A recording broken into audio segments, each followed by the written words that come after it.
Let's get a great big round of applause, ladies and gentlemen, for Anna.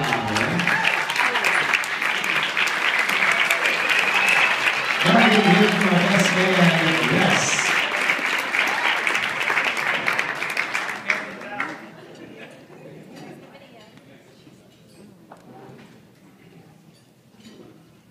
Hey guys.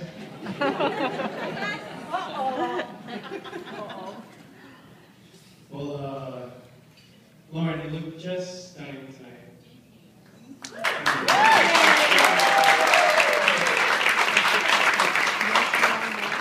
And how nice it's been to get to know you these past few years. Did you say 9 years? And to be here with you on your special day as you take the plunge. And, you know, with your warm smile and big heart, it's no mystery what Eric sees in you. And Eric, she's totally hot.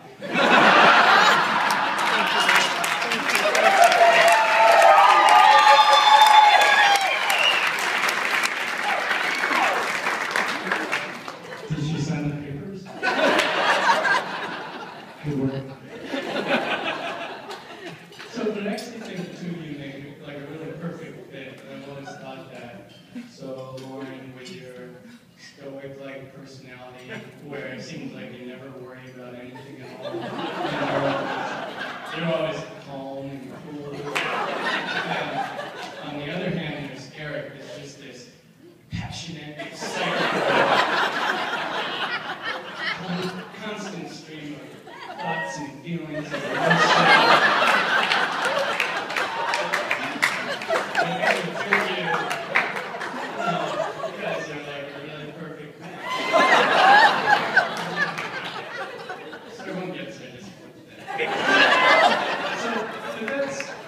Eric's personality. He's always had this easy confidence about him, a certain savoir-faire. He just seems to be naturally good at everything that he does.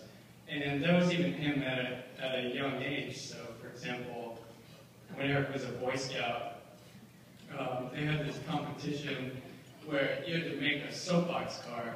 And what a soapbox car is it's just a little car you carve out of a piece of wood, and it races down a ramp against other soapbox cars. And Eric's Boy Scout soapbox car won like the state and regional championship.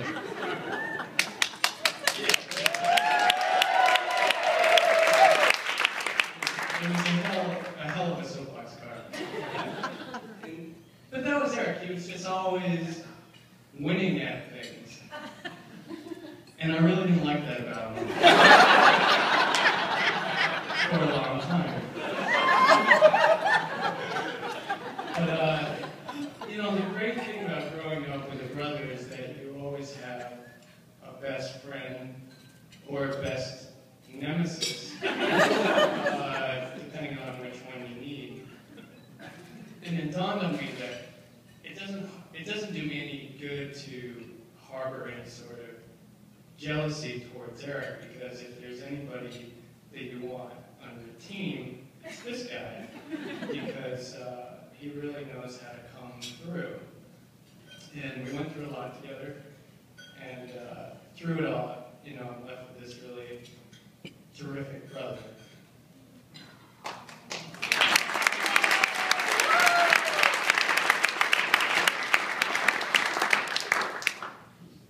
When I moved to New York City, my first apartment, I was living with 2 women from Taiwan that I met on Craigslist.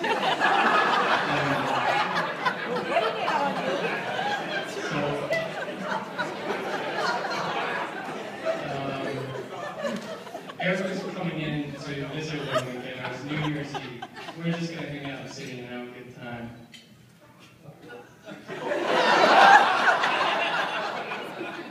So he's driving in, and when he got to the apartment, I wasn't there just when he got there, but I said, "It's cool. One of my roommates from Taiwan can let you in." And then the weekend went by, and we had a great time, and I caught up with that roommate later, and she said to me,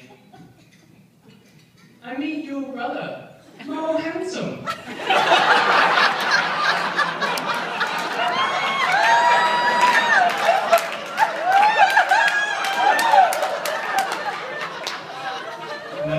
So, he still got it.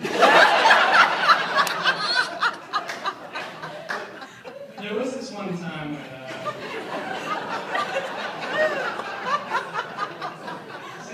I'll tell one more story for you. I wasn't sure, the great Eric Warren was going to come out on top. I was a little worried about him.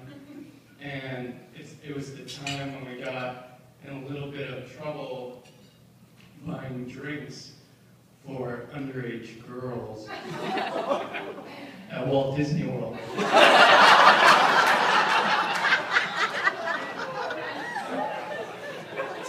Now, let me just clarify.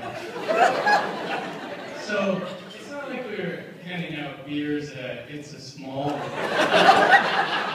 Like, we were at the nighttime part of the park where there's like bars and clubs, for adults. And Eric was probably only like 21 years old himself. This was way before Warren, I think, maybe.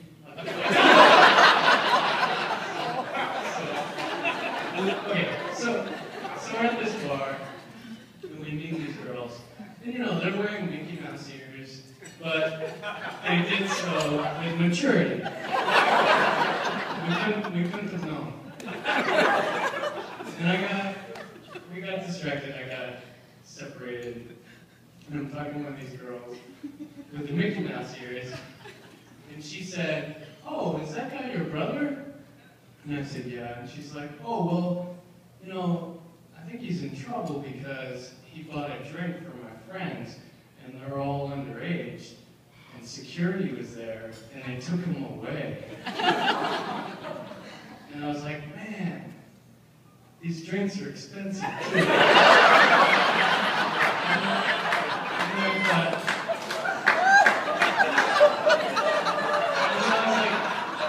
what are we still doing here? I probably shouldn't be talking to you. So I leave the bar and I'm walking around, and I'm thinking, okay, so Mom's coming to pick us up soon.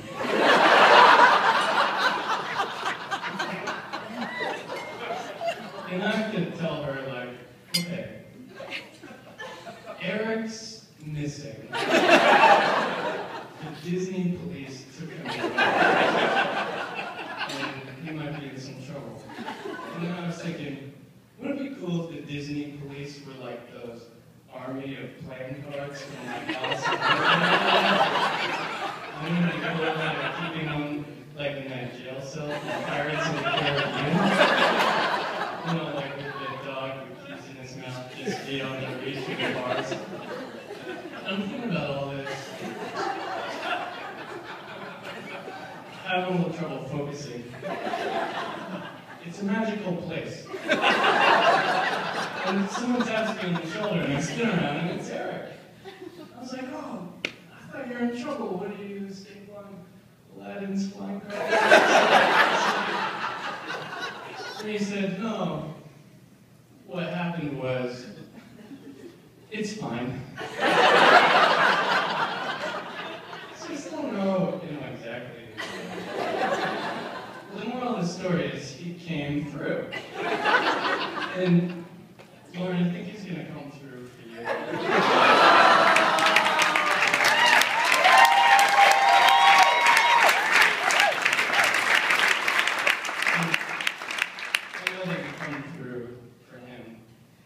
And Eric, when I think back at our childhood, it's just this blur. Like I think of us all hanging on to a tube that's being pulled behind Dad's boat and bouncing over huge waves, or just staying up all night, laughing our asses off.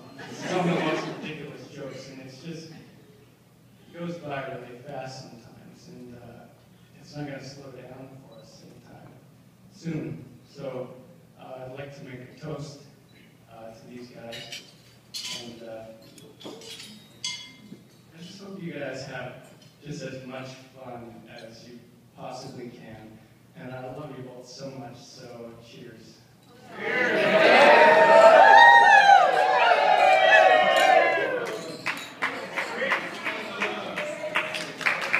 Let's give it a listen, everybody.